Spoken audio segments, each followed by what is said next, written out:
What's up, y'all? bjones.com back with a tutorial. In this tutorial, we'll be going over the infamous ADSR envelope.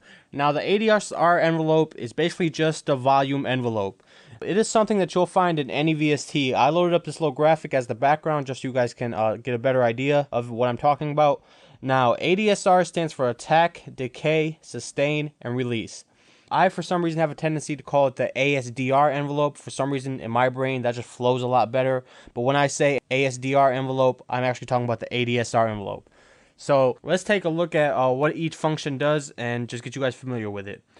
Basically, this is the very basics of programming a sound. You'll need to know this just to tweak any sound in any VST. The sound that we're going to be playing with is called Buzz Me, and we have the delay and the reverb off. And let's take a look at the A first of all. The A stands for attack. Now, what attack does is it controls how long does the sound go from 0 to its main volume. So from 0 to 100, how long does it take to get from here to its peak? So as you go to the left, it'll be instantaneous. And as you go to the right, it'll be a lot slower.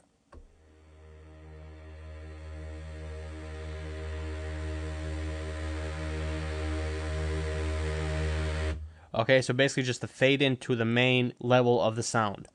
Now your decay.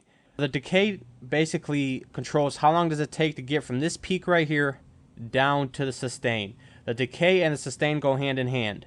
So with the sustain, if you turn it to the right, it's going to take longer to get from here to where your sustain is at.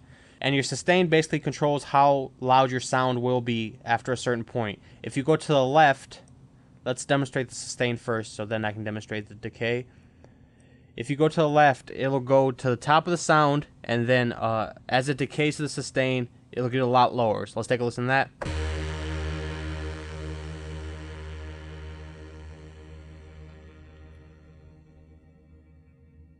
Okay, so as you can hear, it fades out and gets a lot lower once it hits the sustain part of it.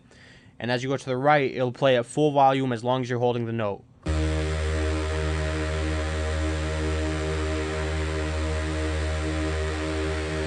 So basically the sound doesn't change at all, it's always full volume. Now the decay basically controls how long it's going to take to get from here to here. As you go to the right, it's going to take longer. Let's turn this down just so you guys can hear the difference in it.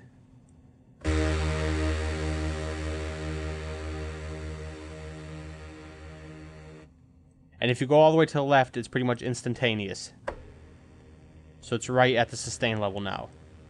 If I move it to the right, it's going to take a while to actually get there.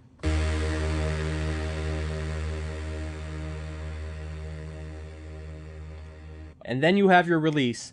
Now, the release is basically how long does it go from this point where it's sustaining the note all the way back down to 0 after you let a note go. So if you have it right here at stock, as soon as you let the note go, it'll go back down to 0 and you won't hear anything. So let's just demonstrate that. Okay, as I let it go, you don't hear the sound anymore. As you move to the left, it'll be even sharper. And now, as you move to the right, it'll actually hold the note for you.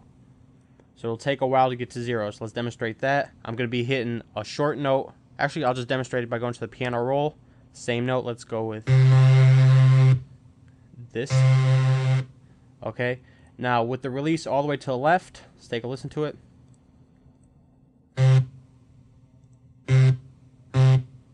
So basically, as soon as you let go of the note, it cuts off. Now, if you move the release to all the way to the right, take a listen to it.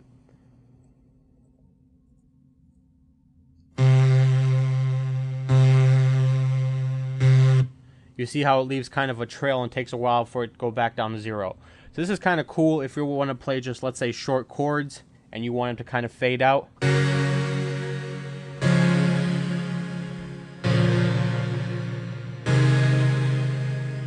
So a pretty neat thing to play with, and you can get some interesting results to it. So these are definitely controls you want to get used to. They'll help you program any synth. This basically allows you to take a pad sound, any kind of sound, and give it your own little twist and turn it into something else. Basically, you can turn a pad sound into a lead sound, and etc., etc. It goes on and on. And just to make different sounds a little more interesting, or just change them a little to your own taste.